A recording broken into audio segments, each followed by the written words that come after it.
The story of Tamar, the daughter of King David, is one of the most heartbreaking narratives in the Bible, and yet it is also a deeply moving testimony of resilience and silent strength.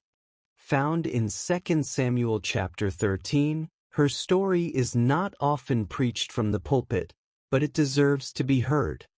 Tamar was a royal daughter, a princess of Israel, known for her beauty and grace. She lived in the palace, likely raised with expectations of marriage, family, and honor.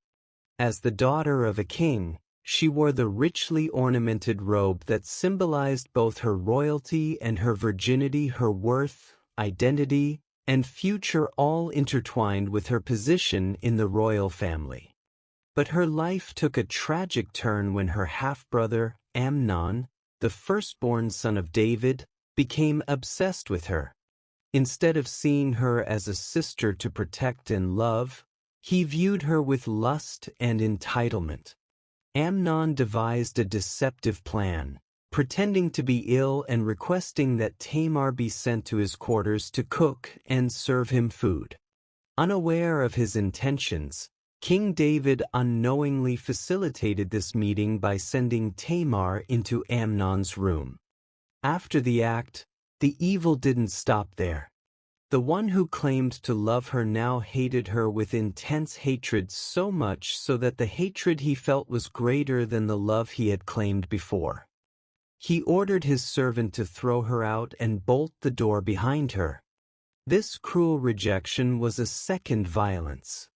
Tamar, humiliated, heartbroken, and defiled, tore her richly ornamented robe, the symbol of her purity and royal standing.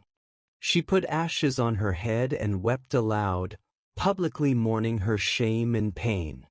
She went to her brother Absalom's house, where she lived in desolation. When King David heard what had happened, he was furious. But despite his anger, he did nothing. Amnon, his eldest son, remained unpunished. Tamar received no justice. Her voice, her trauma, her dignity ignored. This silence from her father and from society is, in many ways, one of the loudest parts of the story. It reflects a deep failure to protect the vulnerable and to hold the powerful accountable. Absalom, Tamar's full brother, harbored his own anger. For 2 years he waited, and then he took revenge by orchestrating Amnon's murder.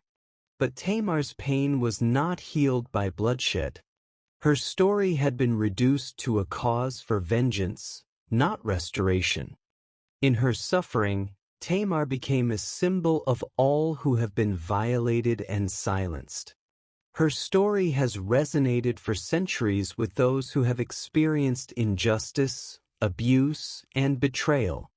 Though the Bible doesn't tell us what became of her later in life, we are told that she lived in desolation, a phrase that captures the grief she carried. But her voice, preserved in Scripture, still speaks.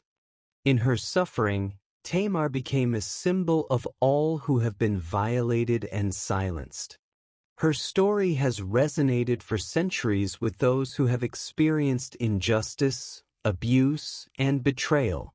Though the Bible doesn't tell us what became of her later in life, we are told that she lived in desolation, a phrase that captures the grief she carried.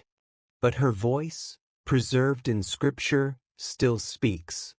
Tamar's story also reveals the deep consequences of unchecked sin and silence within families and systems.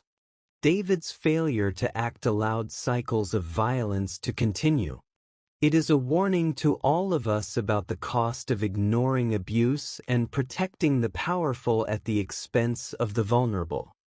And yet, through all of this, Tamar's dignity shines. She may not have been given justice in her lifetime, but she stood in truth. She tore the robe not just as a symbol of sorrow, but as a cry for the world to see what had been done to her. In her mourning, she bore witness to pain that many would prefer to ignore. Today, When survivors of abuse come forward, they often feel as Tamar must have felt ashamed, disbelieved, isolated. But Tamar's story offers them a biblical mirror, a reminder that their pain is not new, that God sees, and that their voice matters. We honor Tamar not by turning away from her story, but by letting it change how we respond to injustice in our own time. Her voice still echoes through the pages of Scripture, calling us to compassion, to courage, and to justice.